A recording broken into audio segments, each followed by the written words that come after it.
प्यारे बच्चों, स्वागत है आप सभी का एसपी स्टडी क्लासेस के एक और बेहतर वीडियो पर। तो बच्चों, आज के इस लेक्चर के अंदर हम लोग पढ़ने वाले हैं क्लास 12th केमिस्ट्री के बारे में। केमिस्ट्री का एक इंपॉर्टेंट टॉपिक होता है जो हर साल बोर्ड एग्जाम में पूछा ही जाता है, क्योंकि इससे रिलेटेड आपको रिएक्शन जरूर फंसेंगी।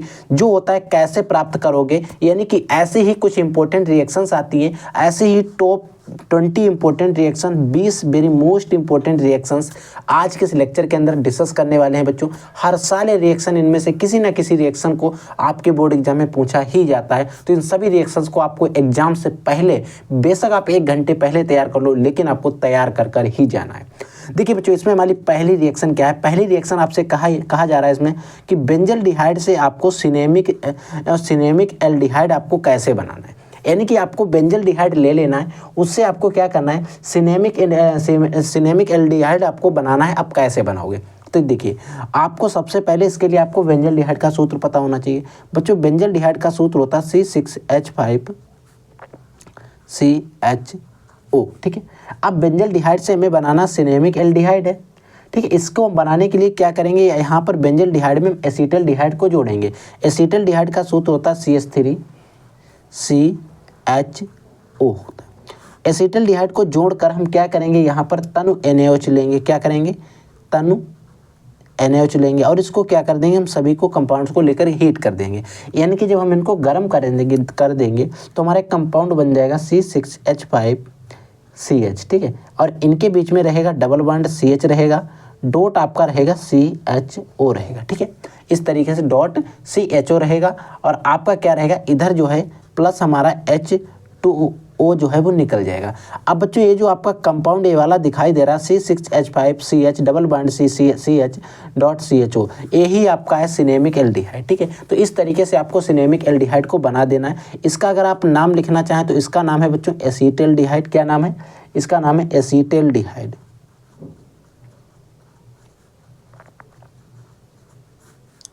एसीटल्डिहाइड है, और ये आपका है बेंजल्डिहाइड जिसका नाम लिखा हुआ है। समझ में आ गई? अब बच्चों, अगली रिएक्शन देखिए। अगली रिएक्शन है जिसमें आपसे कहा जा रहा है ऑक्जेलिक अम्ल से फार्मिक अम्ल। यानी कि जो ऑक्जेलिक अम्ल होता है, आपको मैंने पढ़ाया है कि ऑक्जेलिक अम्ल से आपको बनाना क्या है, फार्मिक अम्ल। यानी कि ऑक्जेलिक अम्ल जो होता है, इसको आप क्या करोगे, इसको ग्लिसरॉल की उपस्थिति में 110 डिग्री सेंटीग्रेड पर क्या करते हैं, इसको हम हीट करते हैं, यानी कि गर्म करते हैं। यहाँ पर आप ग्लिसरॉल रखते हैं। ठीक है, जब आप इस ग्लिसरॉल के साथ इसको गर्म करते हैं तो हमारा फार्मिक अम्ल बन जाता है। फार्मिक अम्ल का सूत्र होता है HCOOH प्लस इसमें क्या होता है, CO2 जो है वो निकल जाता है। ये बच्चों हमारा क्या है, फार्मिक एसिड है। यही HCOOH जो होता है फार्मिक अम्ल का सूत्र होता है। यानी कि यहाँ से देखिए HCOO इधर का हो गया पूरा, ये वाला वो एक तरीके से यूज कर लिया गया, यानी कि COOH और इसके आगे H जोड़ दिया गया। ठीक है, ये वाला, यानी कि इतना सारा यूज हो गया। अब हमारे पास COO2 बचा, तो CO2 के रूप में हमने इसको निकाल दिया। तो आपको याद रखना है फिर जो हमारा ऑक्जेलिक अम्ल होता है, इसको फार्मिक अम्ल में हम कैसे कन्वर्ट करते हैं। ठीक है, अगली रिएक्शन बच्चों जिसमें आपसे कहा जा रहा है एसिटल्डिहाइड से आपको क्लोरल बनाना है। यानी कि जो एसिटल्डिहाइड होता है, इससे आपको क्लोरल बनाना है। एसिटल्डिहाइड का सूत्र होता है जो आपको पता है, आपको CH3CHO। क्लोरल बनाने के लिए हम क्या करेंगे बच्चों, यहाँ पर Cl2 की क्रिया कराएंगे। जब आप Cl2 की क्रिया कराते तो हमारा बनता है CCl3CHO प्लस क्या होता है, HCl यहाँ पर हमारा निकलता है। अब हमें इस रिएक्शन को करना रहता है बैलेंस करने के लिए आप याद रखना 3 आप यहाँ पर बढ़ा दीजिए, और जैसे आप 3 बढ़ाइए और रिएक्शन को बैलेंस कर लीजिए। यहाँ पर 3 दूनी कितने हो गए, 6, इधर 3 यूज हो रहे हैं, यानी कि 3 हमारे जल के पास बढ़ जाएंगे। 3 दूनी 6 हमारा जल के अणु भी हो जाएंगे, यानी कि हमारा Cl जो है 6 हो जाएंगे। तो इस तरीके से एसिटल्डिहाइड से आप क्लोरल को आपने प्राप्त कर लिया, यानी कि CCl3CHO जो होता है इसी का नाम है क्लोरल। और इसका उपयोग हम कहाँ पर करेंगे, जब हम बनाएंगे क्लोरोबेंजीन से DDT। वहाँ पर क्लोरोबेंजीन के साथ हम क्लोरल का उपयोग करते हैं, जब हम वहाँ पर DDT अपनी बना देते हैं। ठीक है, अब बच्चों देखिए अगली रिएक्शन क्या है। अगली बच्चों हमारी जो रिएक्शन है, इसमें आपसे कहा जा रहा है कैल्शियम एसीटेट से एसीटोन बनाना है। अब बच्चों हमारा जो कैल्शियम एसीटेट होता है, इससे हमको एसीटोन बना रहता है। कैल्शियम एसीटेट का सूत्र होता है CH3COO होता है, CH3COO। इधर आपका यहाँ पर रहता है Ca, और इधर भी रहता है CH3COO। ठीक है, इस तरीके से रहता है। अब कैल्शियम एसीटेट से हमें अगर एसीटोन बनाना रहता है तो कैल्शियम एसीटेट जो होता है, इसको डायरेक्टली हम गर्म कर देते हैं। जब हम इसको गर्म करते हैं तो हमारा कंपाउंड बन जाता है CH3COCH3। ठीक है, और यही हमारा रहता है एसीटोन। अब यहाँ पर एसीटोन तो बन गया, लेकिन कुछ कंपाउंड जो है हमारे निकलेंगे भी। अगर आप वहाँ इनको निकालना चाहें तो आप इधर जोड़कर भी निकाल सकते हो। ठीक है, निकलेगा आपका CO3, और चाहे तो आप इसके नीचे माइनस में लिखकर आप CaCO3 लिख सकते हो। ठीक है, अगली रिएक्शन देखिए बच्चों, अगली रिएक्शन है एसिटिक अम्ल से आपको एथिलेमीन बनानी है। ठीक है, यानी कि एसिटिक अम्ल जो होता है इससे आपको एथिलेमीन बनानी, थोड़ी हार्ड रिएक्शन है, ध्यान से समझिएगा, क्योंकि यहाँ पर एसिटिक अम्ल का सूत्र होता है CH3COOH। ठीक है, एसिटिक अम्ल का क्या करेंगे हम, NH3 के साथ इसकी अपक्रिया करें। हमने यहाँ पर लिख लिया ऊपर NH3। ठीक है, जब आप इसकी अपक्रिया करा दोगे तो हमारा अमोनियम एसीटेट बना लेते हैं। क्या बना लेते हैं, अमोनियम एसीटेट। अमोनियम एसीटेट का सूत्र होता है CH3COO का COONH4। ये बच्चों आपका अमोनियम एसीटेट बन जाता है। अब बच्चों जो अमोनियम एसीटेट होता है इसका हम सीधे कर देते हैं आसवन। जब आप इसका आसवन कर दोगे अमोनियम एसीटेट का, जब आप लोग आसवन करते हो ना, जो अमोनियम एसीटेट हो जाएगा। अब इसका कर देंगे हम आसवन। ठीक है, जब आप इसका आसवन करोगे तो हमारा CH3 बनेगा, COONH2 बन जाएगा, यानी कि एसीटामाइड बन जाएगा, एसीटामाइड बन जाएगा। अब बच्चों आपका जो एसीटामाइड बन गया, यहाँ पर आपके जो कंपाउंड निकलेंगे भी, आप चाहें इधर शुष्क जल माइनस करके आप निकाल सकते हो, शुष्क जल जो है वो निकल जाएगा। ठीक है, अब एसीटामाइड जो बन गया जिसका नाम है CH3। अब इसकी जो एसीटामाइड आप इधर 1 मिनट लिख लीजिए, CH3COONH2। ठीक है, बन गया। अब यहाँ पर क्या करेंगे, P2O5 की हम क्रिया कराएंगे। ठीक है, तो हमारा बनेगा CH3CN। अब CH3CN बनेगा, इधर माइनस में करके आप इसको H2O को निकाल देंगे। ठीक है, CH3CN बना। अब इसका हम क्या करेंगे बच्चों, अपचयन करा देंगे। अपचयन का मतलब होता है हाइड्रोजन के साथ क्रिया, और हाइड्रोजन के यहाँ पर हम जोड़ेंगे 4 अणु। ठीक है, और प्लस आपका यहाँ पर उपस्थित रहता है ANaC2H5OH की। ठीक है, अब जैसे इसकी जब क्रिया होगी इसकी उपस्थिति में आपका बन जाएगा CH3CH2 सिंगल बॉन्ड NH2। और यही बच्चों आपका CH3CH2 और सिंगल बॉन्ड NH2 जो होता है यही आपका एथिलेमीन है। इसको हम ऐसे भी लिख सकते हैं C2H5NH2, ऐसे भी आप लिख सकते हैं। इसमें भी उतने ही कार्बन हैं, उतने ही हाइड्रोजन हैं जो कि ऊपर हैं, क्योंकि यहाँ पर कार्बन 1 2 है तो 2 C2 हो गया, हाइड्रोजन 5 है तो C2H5 हो गया, और NH2 तो लगा ही वो लगा है। ठीक है, तो इस तरीके से आपको क्या करना है, एसिटिक अम्ल से आपको एथिलेमीन बनानी है। ये रिएक्शन दो जो है इंपॉर्टेंट है, आप इस पर स्टार लगा लेना, इसको तैयार करके ही जाना। ठीक है, अगली रिएक्शन देखिए बच्चों, अगली रिएक्शन है मेथिल अल्कोहल से आपको एथिल अल्कोहल प्राप्त करना है। ठीक है, जो आपका मेथिल अल्कोहल रहेगा यानी कि CH3OH, इस मेथिल अल्कोहल से आपको बनाना है एथिल अल्कोहल, यानी कि एक कार्बन ज़्यादा की अल्कोहल बनानी है। तो हम क्या करेंगे, यहाँ पर जो से 2 से 3 स्टेप वाली रिएक्शंस होती हैं उसमें सिर्फ ऊपर लिखते चले जाते हैं। यहाँ पर हम PCl5 की क्रिया करा देंगे और हम मेथिल क्लोराइड बना लेंगे, CH3Cl बना लिया। CH3Cl बना लेंगे तो फिर इसकी हम KCN के साथ क्रिया करा देंगे। अब यहाँ पर हम नहीं लिखेंगे क्या निकलता है, क्योंकि बहुत बड़ी रिएक्शन हो जाएगी। KCN हमने इसके साथ, जब हम इसकी KCN के साथ क्रिया करा देंगे तो हमारा बन जाएगा CH3CN बन जाएगा। इसका हम करा देंगे अपचयन, यानी कि 4 हाइड्रोजन के साथ, और उपस्थित हमें यही वाली रखनी है Na और Na और C2H5OH की। ठीक है, यही हमें उपस्थित रखनी है। जब आप इसकी उपस्थिति में इसका अपचयन करा दोगे तो हमारा वही बन जाएगा।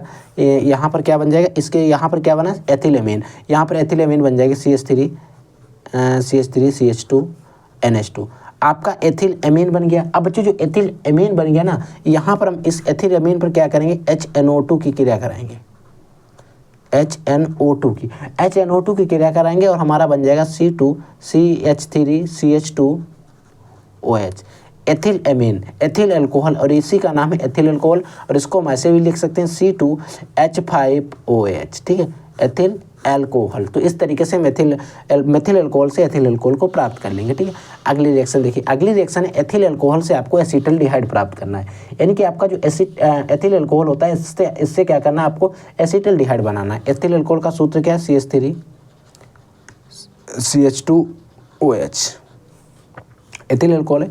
इसका बच्चों हम करेंगे ऑक्सीकरण, लेकिन ऑक्सीकरण करने के लिए आपको याद रखना है, यहाँ पर जो प्रेजेंस है वो आपको याद रखना है। यहाँ पर प्रेजेंस रहती है K2Cr2O7, यानी कि पोटेशियम डाइक्रोमेट, प्लस और रहता है आपका H2SO4। ठीक है, H2SO4 के साथ जब इसकी, यानी कि इसकी उपस्थिति में जब इसकी अभिक्रिया होती है बच्चों, तो हमारा एसिटल्डिहाइड बन जाता है CH3CHO। ठीक है, और हमारा एसिटल्डिहाइड बन जाता है। एक ही स्टेप की रिएक्शन है, ये आपको याद रखना है।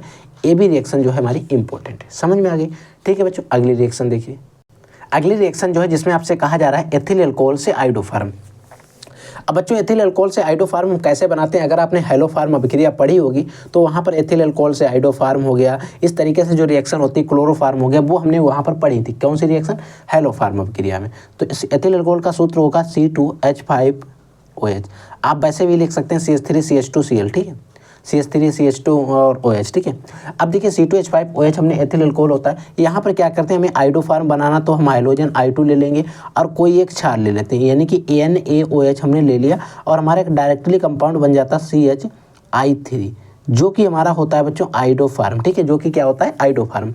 यहाँ पर हमारा निकलता है क्या क्या, क्योंकि जो एक तरह के रिएक्शन है तो यहाँ पर हम लिख देंगे Na निकल जाएगा आपका, क्योंकि आयोडीन लिया हमने, Na हो जाएगा, प्लस आपका वाटर निकल जाएगा, यानी कि जल निकलेगा, और जल के साथ साथ आपका एक HCOONA भी निकल जाएगा, ठीक है। अब Na निकल जाएगा। अब इसको करना रहेगा हमको रिएक्शन को पूरी बैलेंस करने के लिए आपको सिर्फ यहाँ पर याद रखना कितने बढ़ाने रहेंगे आपको 4। अब जैसे ही आप 4 बढ़ाओगे पूरी रिएक्शन आपकी बैलेंस हो जाएगी। देखिए कैसे बैलेंस करना है, इधर देखिए 4 दूनी 8 आई हो गए, इधर कितने 3 आई है, यानी कि आई तो सिर्फ यहाँ पर यूज हुई है, यानी कि 5 अब हमें यहाँ पर बढ़ाना है। Na के पास हमने 5 बढ़ाए। अब जैसे ही Na के 5 बढ़ाए, अब हमारे Na हमें काउंट कर लेना है, Na के 5 इधर हो गए, 1 Na, यानी कि 6 Na हो गए। अब हम क्या करेंगे, मजबूरी में 6 Na के पास बढ़ाएंगे। अब जैसे हमने 6 Na के पास बढ़ाए, अब हमें ऑक्सीजन जो है उनकी बैलेंस ही करना है। ऑक्सीजन 4 इधर है और 1 इधर है और 6 इधर है, यानी कि 7 ऑक्सीजन है, 2 इधर यूज हो गया। अब हमें यहाँ पर भी 7 करना, तो यहाँ पर हम क्या करेंगे 5 से मल्टीप्लाई कर देंगे और हमारा जो पूरा है रिएक्शन बैलेंस हो गई। अब ये बच्चों हमारा क्या है आइडोफार्म, ये हमसे ऐसे एथिल अल्कोहल से आइडोफार्म बना लेते हैं। एक इसको अगर हम नेम रिएक्शन जो है जिसके नाम से जानते हैं वो आपकी होती है हेलोफार्म। क्या होती है बच्चों, हेलोफार्म अभिक्रिया, उसके द्वारा इसको नेम रिएक्शन से भी हम जानते हैं। अगला बच्चों एसीटल्डिहाइड से आपको प्राप्त करना है एसीटोन, यानी कि जो हमारा एसीटल्डिहाइड होता है इससे हम एसीटोन को कैसे प्राप्त करेंगे, ध्यान से देखिए। एसीटल्डिहाइड का सूत्र होता है CH3CHO।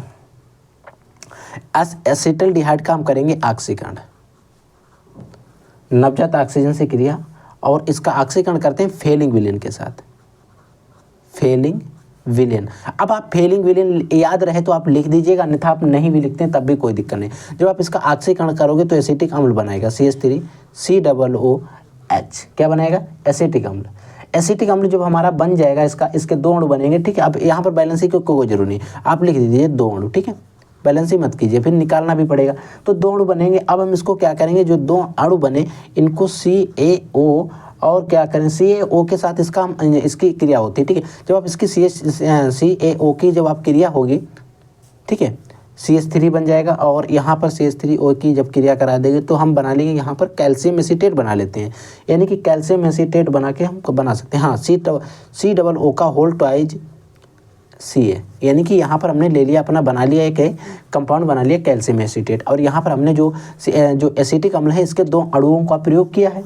अब बच्चों हमारा जो है कैल्शियम एसीटेट बन गया, इसका नाम है कैल्शियम एसीटेट, अगर आप लोग लिखना चाहें। अब जो कैल्शियम एसीटेट बन गया इसका हम शुष्क आसवन कराएंगे, यानी कि हम इधर लिख लेते हैं CH3COO का होल ट्वाइज Ca। अब इस कैल्शियम एसीटेट का हम क्या कराएंगे आसवन, क्या कराएंगे आसवन। जब आप इसका शुष्क, और आसवन कैसा होना चाहिए, शुष्क आसवन कराएंगे। जब आप इसका शुष्क आसवन कराओगे तो हमारा एसीटोन बन जाएगा CH3COCH3, जो कि ये यहाँ से एसीटोन बनाने की प्रक्रिया तो हमने कई बार पढ़ी है। इसको या फिर आप यहाँ पर लिख सकते हैं, इसको गर्म करेंगे, ठीक है, और हमारा निकल जाएगा COCO3। आप निकालने की कोई ज़रूरत नहीं है, आप निकालें चाहे ना निकालें आपको नंबर मिल जाएंगे। आपका मेन कंपाउंड है एसीटोन, आपको बनाना था वो आपने बना दिया, ठीक है। अगली रिएक्शन है बच्चों एसीटोन से आपको प्राप्त करना है क्लोरोफार्म, यानी कि एसीटोन से आप क्लोरोफार्म कैसे बनाओगे। ये भी रिएक्शन आपकी जो बोर्ड एग्जाम में हेलोफार्म अभिक्रिया ही एक तरीके से है। एसीटोन का सूत्र आपको पता ही है CH3COCH3 होता है, ठीक है। एसीटोन से हमें बनाना क्या है क्लोरोफार्म।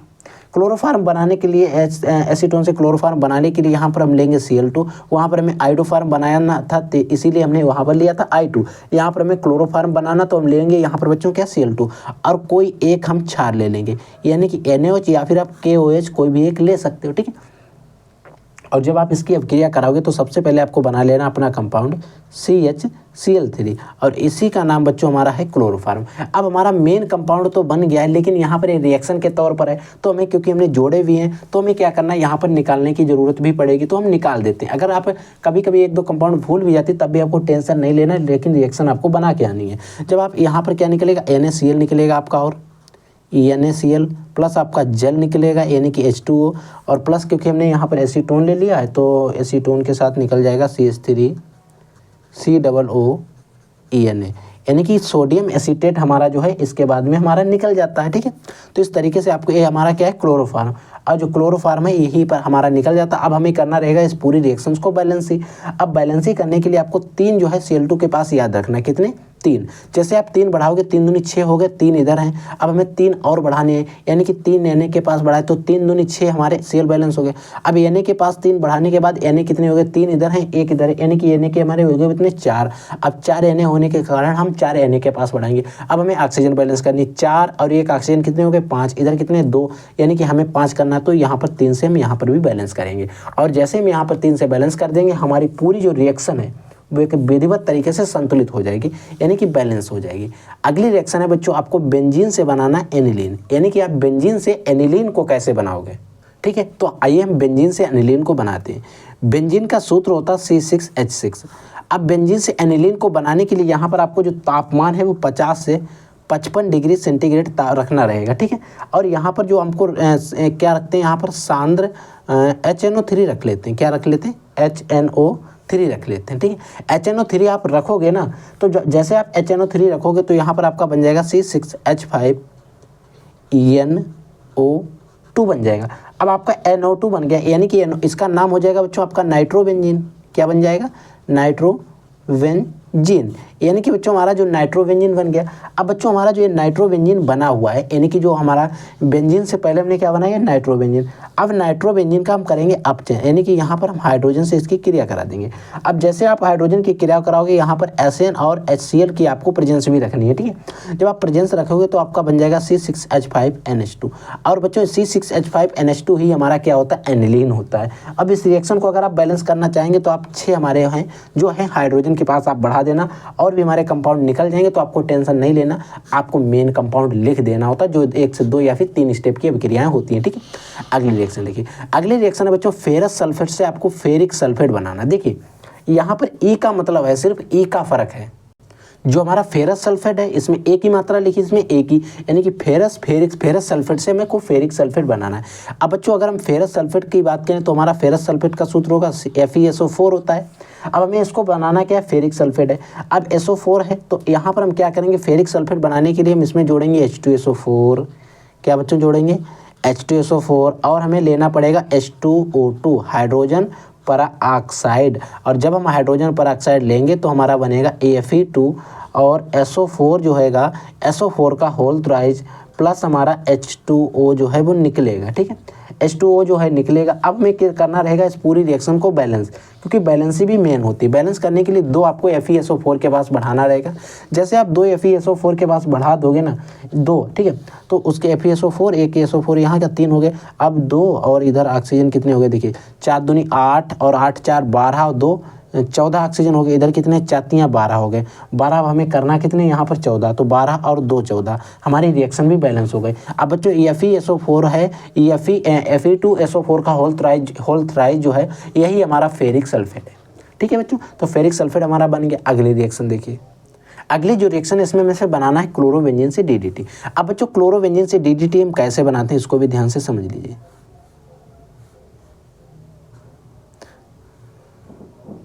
ये बच्चों आपकी हो गई बेंजीन की रिंग। यहाँ पर हम क्रिया कराते हैं क्लोरल के, CCl3CHO, इसका नाम है बच्चों क्लोरल।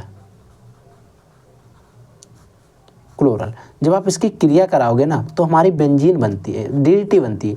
अब DDT को बनाने के लिए कुछ इस तरीके से हम 4 लाइनों को ड्रॉ करते हैं और इनको इस तरीके से डिब्बे के रूप में जोड़ देते हैं, यानी कि बेंजीन जैसे हम डिब्बे बना देते हैं। बीच में आप गोला कर सकते हो या 3 जगह पर डबल बॉन्ड, और लास्ट में इधर आपको Cl लगा देना। Cl लगाने के लिए आपको यहाँ पर इसको खींच लेना और यहाँ पर आपको लिखना CCl3 CH लिख देना, ठीक है, CCl3 CH लिख देना। और आपको क्या करना है, इधर आपका जल निकाल देना है। अब आपको इस रिएक्शन को कर देना बैलेंस। बैलेंस करने के लिए आपको 2 यहाँ पर बढ़ा देने हैं, ठीक है। क्या करना है, 2 आपको यहाँ पर हमारे बढ़ा देने हैं, ठीक है। जैसे आप 2 बढ़ाओगे हमारी रिएक्शन जो है वो हमारी रिएक्शन भी बैलेंस हो जाएगी और आपका जो कंपाउंड आपको बनाना था वो भी हमारा कंपाउंड भी बन जाएगा, ठीक है। तो इस तरीके से यही जो हमारा बन गया है DDT, हमारा DDT बन के तैयार हो गया, ठीक है। अब बच्चों अगली रिएक्शन देखिए। अगली रिएक्शन है जहाँ पर हमको बनाना है फिनोल से पिक्रिक अम्ल। क्या बनाना है, फिनोल से पिक्रिक अम्ल। तो देखिए फिनोल की रिंग हमारी जो होती है कुछ इस प्रकार से होती है।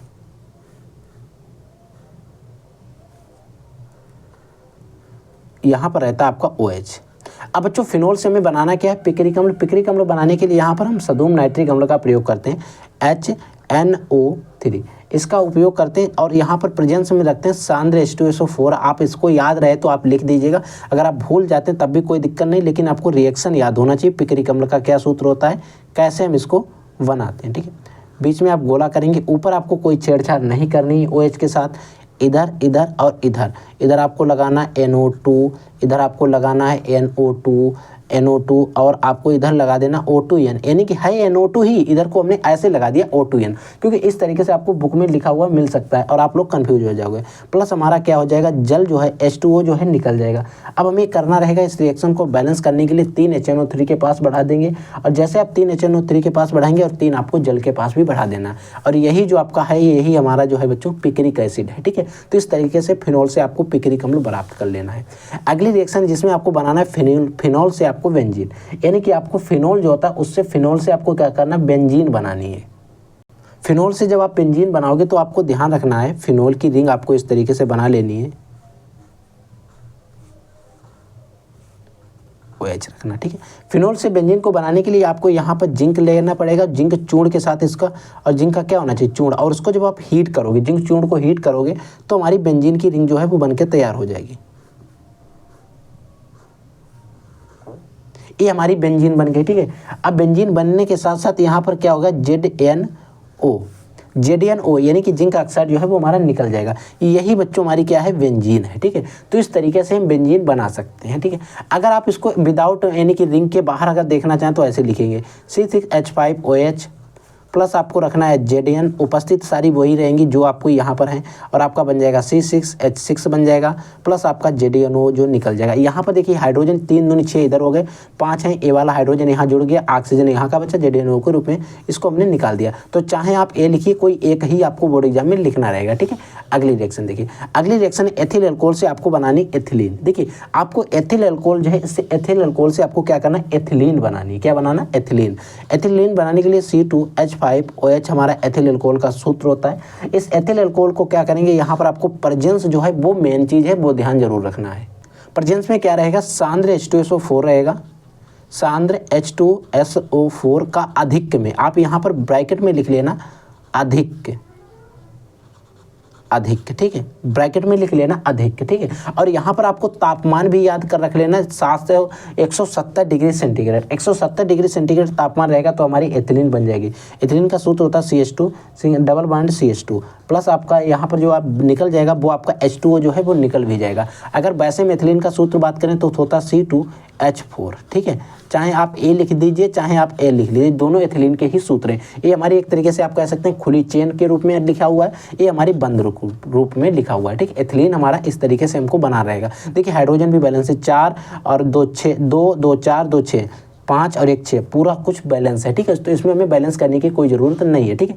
अगली रिएक्शन देखिए बच्चों, अगली रिएक्शन है जिसमें आपसे बच्चों कहा जा रहा है एसीटोन से आपको प्राप्त करना है क्लोरीटोन। एसीटोन का सूत्र होता है CH3, इसको हम थोड़ा वैसे लिखेंगे, यहाँ पर C डबल बॉन्ड O के साथ इसको जोड़कर हम इस तरीके से लिखेंगे, यानी कि CH3 इधर रखेंगे, CH3 इधर भी रखेंगे। अब इससे हमें क्या बनाना है, क्लोरीटोन। क्लोरीटोन बनाने के लिए यहाँ पर हम क्लोरोफार्म की क्रिया कराते हैं। क्लोरोफार्म की आप जब क्रिया कराओगे तो यहाँ पर हमारा C रहेगा इधर इधर इधर इधर, इधर आपको लगा देना CH3, इधर भी आपको लगा देना CH3, ठीक है। अब यहाँ पर का जो हाइड्रोजन और इस वाले ऑक्सीजन को यहाँ पर OH के रूप में लगा देना। इधर क्या बचा, CCl3 बचा, इसको यहाँ पर लगा देना CCl3। अब बच्चों यही जो आपका कंपाउंड बन गया, यही हमारा जो है वो हमारा क्लोरीटोन है। यानी कि एसीटोन से अगर आपको क्लोरीटोन बनाना है तो बीच में आपको क्लोरोफार्म को जोड़ना पड़ता है, क्लोरोफार्म जो है, ठीक है। अगली रिएक्शन देखिए बच्चों, अगली रिएक्शन बच्चों आपकी जो है जिसमें आपको प्राप्त करना है फिनोल से एनिलीन, यानी कि अगर आपके पास फिनोल है, फिनोल से आपको एनिलीन कैसे प्राप्त करना रहेगा। देखिए